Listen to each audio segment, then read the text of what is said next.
Buenas tardes, hermanas. Vamos a abrir nuestra Biblia en el Salmo número 62 y vamos a dar lectura. Salmo 62, vamos a dar lectura a los 12 versículos que encontramos en el Salmo. Vamos a empezar con nuestro estudio de la Sociedad Femenil Eunice.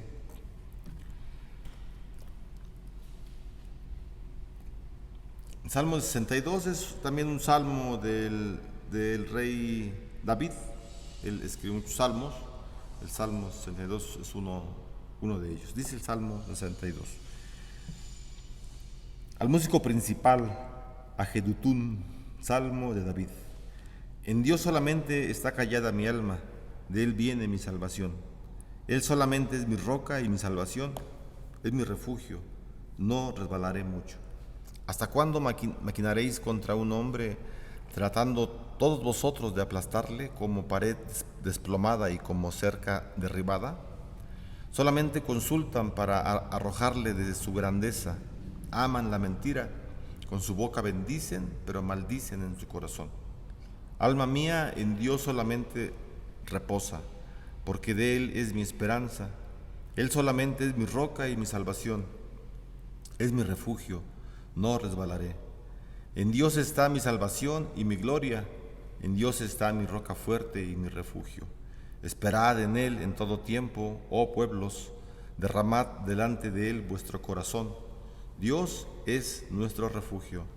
Por cierto, vanidad son los hijos de los hombres, mentira los hijos de varón. Pasándolos a todos igualmente en la balanza, serán menos que nada. No confiéis en la violencia ni en la rapiña. No os envanezcáis ni si se aumentan las riquezas. No pongáis el corazón en ellas. Una vez habló Dios, 2 veces he oído esto, que de Dios es el poder, y tuya, oh Señor, es la misericordia, porque tú pagas a cada uno conforme a su obra. Amén. Señor, oramos para que tu Espíritu Santo bendiga tu palabra para nuestras vidas, Señor. Te pedimos que tú nos guíes en cada una de las instrucciones que nos das, en cada una de las promesas, y que tú las hagas cumplir en nuestra vida, Señor, como lo has prometido. Te lo pedimos y te damos gracias en el nombre de Jesús. Amén. Bueno, el Salmo número 62, ahorita que lo empezamos a leer, leí la parte de arriba, ¿verdad?, que es el encabezado. Y esta parte que trae, no en todos los salmos, pero sí en muchos de ellos, pues son palabras que también son inspiradas, es decir, es parte de la escritura misma. Y sino que estaría muy bien en que siempre que encontráramos un texto de esos con un título, lo leyéramos, porque son palabras que el mismo salmista escribió. Bueno, aquí en el título que estamos viendo, que dice al músico principal, a Jedutún, salmo de David. El músico principal era de la familia de Jedutún. No se llamaba Jedutún, pero era de la familia de Jedutún. Vamos a pensar, ¿verdad?, en la familia de Jedutún. Está en el libro de Crónicas, hermanos. Ahí en esa parte encontramos que el salmista, ¿verdad?, dice el salmista dice el rey David que él, cuando puso a este hombre Jedutún, era un hombre que lo que él hacía con sus instrumentos musicales es que él tocaba el arpa, y al tocar el arpa él profetizaba con su arpa. Qué interesante, ¿verdad? De verdad, una disculpa enorme, no apunté el número del texto, que es en Crónicas, es el primer libro de Crónicas, pero la verdad no recuerdo cuál es el capítulo, pero se los voy a mandar en la hoja de estudio que enviamos los miércoles. Le voy a enviar ahí el texto. Pero bueno, en el texto que yo le estoy comentando, que es de Crónicas, que no recuerdo cuál es la cita, ahí nos menciona, ¿verdad?, que de la familia de Jedutún, todos ellos o algunos de ellos profetizaban con sus instrumentos musicales. Y qué interesante es esto, hermano, ¿no? ¿Cómo es posible? ¿Cómo es que David él sabe estas verdades y sabe que los músicos que el Señor ha permitido que estén al frente sean muy necesarios, ¿verdad?, para la alabanza. Entonces, este hombre, Jedutún, y toda su familia, o sea, cuando fue puesto Jedutún, eso fue puesto años antes de que el Salmo se escribiera. Y ahora ya los hijos de este hombre siguen con esas costumbres, ¿verdad?, que el Señor ha dado. Y entonces es una forma de cómo poder hablar al Señor con la música, de cómo poder alabar al Señor con la música. David, él desea alabar al Señor por las misericordias concedidas. Es el motivo que tiene David para que alabe al Señor por todas las misericordias que Dios le ha concedido. Así que entonces él pide al músico principal que profetice con su música, y sabemos que la palabra profetizar no se refiere a decir cosas ocultas o a cosas que van a pasar en el futuro, no. Profetizar es hablar la palabra. De otra manera, podemos decir que los cantos que hablan la palabra de Dios son los que el pueblo debe entonar. Entonces, ¿qué estamos cantando, verdad? En nuestra iglesia, principalmente en el culto al Señor. ¿Qué estamos cantando? Y tenemos que recordar que los salmos son cantos para el Señor, y los salmos se entonaban en el culto judío. Solamente puros salmos, se entonaban los salmos. No estamos diciendo nosotros el día de hoy que los himnos que entonemos sean puros salmos. No, hay himnos que son muy, muy teológicos en cuanto le dan la honra y la gloria a Dios. Y es a lo que voy. Todo nuestro canto le debe dar la gloria al Señor. Por ejemplo, hay un canto, ¿verdad?, que no es un salmo. Hay un canto que lo canta un autor muy famoso y se llama Yo te busco. Y la canción dice que yo te busco, yo soy el que voy hacia ti.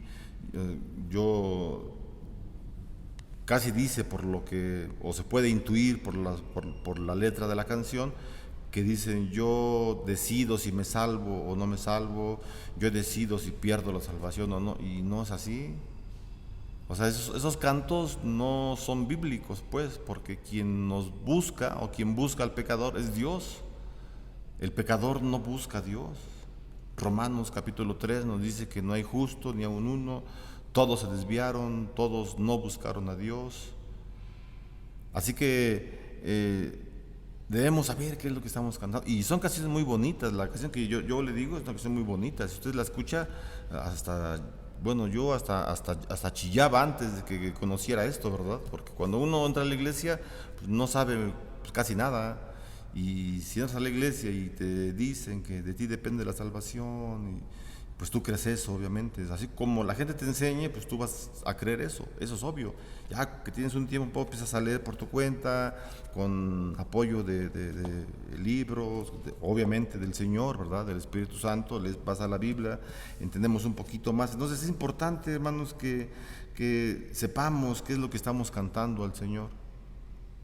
Obviamente, si cantamos un salmo, si cantamos el Salmo 42, como el siervo brama por las corrientes de las aguas, y con un tono bonito, con el piano, con guitarra, con lo que usted quiera, pero si cantamos la palabra del Señor, pues no vamos a equivocarnos jamás.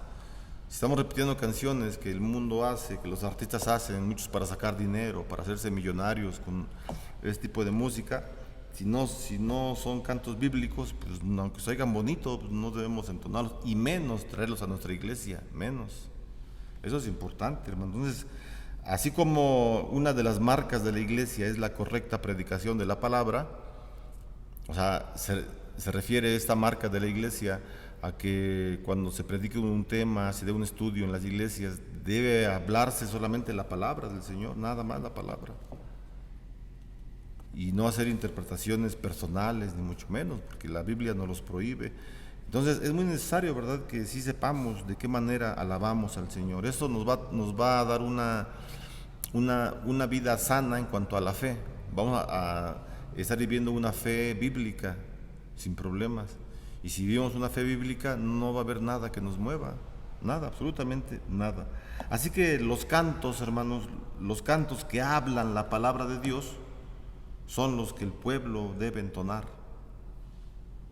Es obvio, eso es obvio, ¿verdad? En los versículos 1 y 2 dice el rey David que en Dios está nuestra salvación y en Él, en Dios, descansa nuestra alma. De esta manera entonces Dios se convierte en nuestra protección y nunca caeremos si nos aferramos a Él. Fíjese, o sea, a veces decimos, ay Señor, en las oraciones, ¿verdad? No sé si a usted le ha pasado. Yo algunas veces, hace tiempo, decía, ay Señor, no me dejes, Señor, no te vayas de mí. Cuando el Señor nos prometió en Juan capítulo 17 que Él nunca se iba a ir de nosotros, que Él estaría con nosotros, con la iglesia, todos los días de nuestra vida. Y a veces cuando oramos así, yo pienso que oramos en incredulidad. Es decir, no te vayas, Señor. Y hasta chillamos. No me dejes solo, Padre. No me dejes caer. El Señor no nos deja. Nosotros somos los que nos alejamos de su palabra, de su verdad. Ahí sí el hombre tiene esa voluntad, ese albedrío de hacer lo que guste, y generalmente buscamos hacer lo malo, no siempre, obviamente que no siempre. Cuando estamos en la iglesia, cuando conocemos de la palabra, cuando estamos inmersos en las verdades bíblicas, obviamente que nuestro caminar va a ser derechito. Pero si andamos ahí fluctuando de doctrina en doctrina, como Pablo dice, pues seguramente es que vamos a tambalear. Entonces, el Señor no nos deja, Él siempre nos sostiene, ¿verdad? Y nunca vamos a caer si nos aferramos, y nuestra parte humana también actúa, porque aquí es importante saberlo, sí. Dios nos elige, Dios nos predestina antes de que Él fundara el mundo. El Señor ya sabía quién iba a estar en la iglesia, Él ya lo sabía, porque Él lo sabe todo. El Señor nos hace un llamado, ¿verdad? Nos elige, nos hace un llamado a través de la palabra, de un predicador, de un hermano, de un amigo, o de uno solo que empieza a leer la Biblia. El Señor nos hace un llamado interno y uno externo. El externo es un predicador o algo externo a nosotros. Y el llamado interno es el Espíritu Santo. No sabemos cómo ocurre, pero el Señor nos hace este llamado. Y después que hacemos ese llamado, respondemos a la palabra del Señor. Y entonces, hermanos, esto a nosotros nos pone en una situación pues muy importante, ¿verdad? Porque estamos reaccionando al Evangelio, porque el Señor ya puso en nosotros la fe, y ahora esta fe que está en nosotros puede ir creciendo, como también con nuestra voluntad y con nuestro libre albedrío. O sea, nosotros podemos decidir si leemos la Biblia o no la leemos, ¿cierto o no? Nosotros podemos decidir si investigamos más, si hoy quiero leer una hora más la Biblia, o no, nada más hoy la leo 5 minutos, o no la leo. O sea, a eso se conoce como libre albedrío, como la libre voluntad de hacer lo que deseemos hacer. En cuanto a las cosas prácticas estoy hablando. En cuanto a la salvación, el hombre no tiene libre albedrío, no tiene voluntad de salvarse. Eso es otra cosa. Entonces, si yo estoy con mi libre voluntad o con mi libre albedrío de poder hacer lo que yo quiera, el Señor ya me dio la salvación, el Señor ya me puso en la iglesia, ahora tengo que poner mucho de mi parte para que siga creciendo. O sea, Dios no va a hacer todo, ¿verdad? O sea, toda la Biblia, todo lo que está escrito aquí, pues yo lo tengo que leer, hoja por hoja, palabra por palabra. Me tome el tiempo que me tome, pero este es mi libro de consulta para mi vida. Todo este libro está muy grande, sí, está muy grueso, sí, está grandísimo. Son muchas palabras, miles de palabras, pero pues tengo que leerlas. Eso es obvio. Entonces aquí es lo que estamos diciendo, ¿verdad? El Señor no nos deja, pero también nosotros debemos poner de nuestra parte. Ya que estamos en la iglesia, ya conocemos de la palabra, ya somos salvos, ya fuimos elegidos, predestinados, ahora debemos poner de nuestra parte para que no nos soltemos de la mano del Señor. y estemos siempre con Él. Eso es lo que dicen, ¿verdad?, los versículos 1 y 2. Dice, en Dios solamente está acallada mi alma, de Él viene mi salvación, Él solamente es mi roca y mi salvación, es mi refugio, no resbalaré mucho. Entonces, en estos dos versículos encontramos esta confianza en David, toda la confianza que él tiene en el Señor. Entonces, después de que el rey David declara estas verdades en el versículo 1 y 2, escribe algunas características del impío, del pecador, en los versículos 3 y 4. Dice el versículo 3 y 4, lo que vamos a leer son características de aquel que no es cristiano. Dice, porque tú has sido mi refugio y torre fuerte delante del enemigo. Yo habitaré en tu tabernáculo para siempre, estaré seguro bajo... Perdón, estoy leyendo el Salmo 61, perdón, me equivoqué. Salmos, una disculpa. Versículo 3 y 4. ¿Hasta cuándo maquinaréis contra un hombre, tratando todos vosotros de aplastarle como pared desplomada y como cerca derribada? Solamente consultan para arrojarle de su grandeza, aman la mentira, con su boca bendicen, pero maldicen en su corazón. Estos dos versículos del 3 y el 4 está hablando de los pecadores, ¿verdad? De aquellos que están en contra de los cristianos, de aquellos que con su boca bendicen supuestamente, pero realmente maldicen con su corazón, lo dice al final del versículo 4. Entonces ya en los versículos que ya leímos, los menciona el rey David para que nuevamente en los versículos 5 y 6 vuelva a repetir lo mismo que dijo en el versículo 1 y 2. ¿Sí se entendió, verdad? Lo voy a decir de otra forma. Los versículos 1 y 2 dicen lo mismo que los versículos 5 y 6. Con otras palabras, pero dicen lo mismo. Entonces, en los versículos 1 y 2, el rey David pone la confianza en el Señor y dice que solamente Él es el que oye la oración, quien la atiende, o sea, está la seguridad. Versículo 1 y 2. Luego dice, en otras palabras, yo tengo esta seguridad porque los malvados, y ya habla el versículo 3 y 4,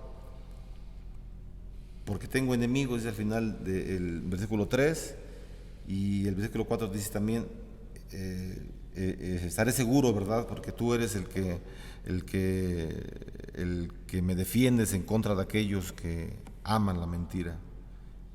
El versículo 3 da una imagen de una persona que está con problemas, ¿verdad?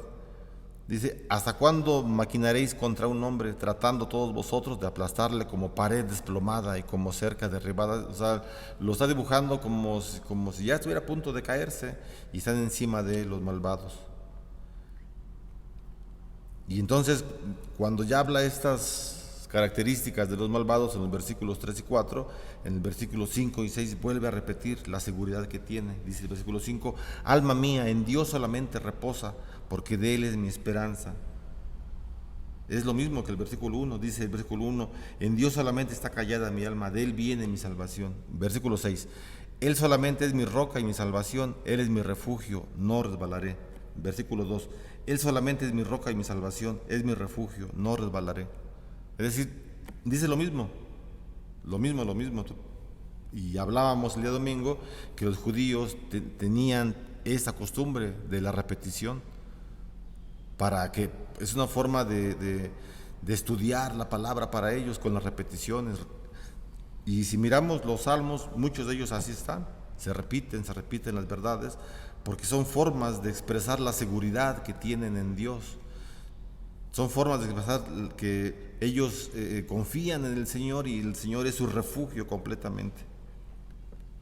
Y bueno, ya dijimos, ¿verdad?, que los versículos 5 y 6 que ya leímos expresan las verdades de los versículos 1 y 2. Entonces, mediante la repetición de verdades doctrinales, David quiere asegurar su confianza en el Todopoderoso. Por eso es que repite, porque Él sabe, ¿verdad?, confiar en el Señor, pero son formas de escribir. En este caso son formas de cantar al Señor, diciendo, como si cantara al principio: Señor, yo te amo porque tú me defiendes, eres mi torre fuerte, mi refugio, te adoro porque tú eres mi gloria, me has dado mi salvación, contra estos enemigos que tratan de hacer esto contra mí, y vuelvo a repetir, porque yo confío en ti. O sea, así es como cantaban los salmos, decían verdades de Dios, los problemas que tenían, decían el motivo de sus problemas y volvían a repetir la confianza en el Señor. Y eso es interesante para nosotros, porque a veces escuchamos, lo decía el domingo, perdón que lo repita, a veces escuchamos el mensaje, pero no lo obedecemos. Y es necesario que nos los vuelva a repetir el Espíritu Santo una y otra vez, todas las veces que sean necesarias, hasta que entendamos y pongamos en práctica lo que Dios quiere que hagamos.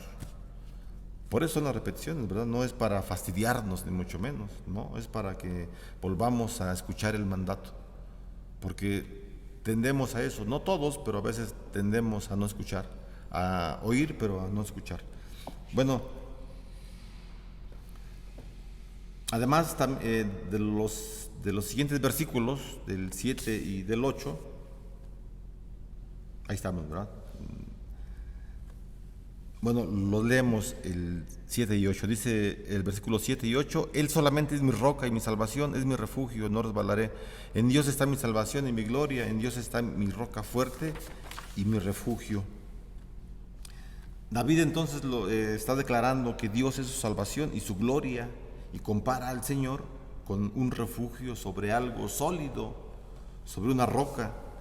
Y aquí nos recuerda, ¿verdad?, en el Evangelio, cuando el Señor Jesús les dice, también está hablando en alegorías, y les dice a sus discípulos que es importante que hagan su casa sobre la roca, que no la hagan sobre la arena, que llega la marea y la mueve y se la lleva, sino sobre la roca. Y la roca pues es Jesús, ¿verdad? Entonces estos atributos de Dios que estamos contemplando hacen sentir al rey David seguro, sin temor, confiando solo en aquel que lo pone al resguardo de cualquier tribulación. Pablo dice, ¿verdad?, estamos tribulados, pero no estamos derrotados. ¿Y sí? Podemos tener tribulaciones, problemas económicos, de salud, hasta de fe mismo, ¿verdad? Por alguna situación tenemos problemas de fe y empezamos la fe empieza a bandear, pero el Señor nos mantiene firmes. No estamos derrotados, no estamos angustiados, estamos preocupados, pero no angustiados. Bueno, estoy diciendo en general, ¿verdad? No digo que estemos. Si no estamos preocupados, gloria al Señor. Si no estamos angustiados, también gloria al Señor. Qué bueno, es decir, la vida del cristiano. La vida del cristiano debe ir de victoria en victoria, de victoria en victoria. Había una hermana en una iglesia que siempre que la saludábamos, mi esposa y yo, esta hermana, ¿cómo está, hermana? Y siempre nos decía: en lucha, hermano, ando en lucha. Y luego el siguiente jueves, domingo: hermana, ¿cómo está? En lucha, hermano, en lucha. Y diario, siempre en lucha. Hermana, pues ya en victoria, no, pues esto es de victoria en victoria, esa es la palabra. No dice la palabra de lucha en lucha, no, eso no dice de victoria en victoria. La vida del cristiano es así, va de victoria en victoria, como la luz de la aurora, ¿verdad? Hasta que llega un momento que la luz es perfecta. Y así es entonces, hermanos, hermanas.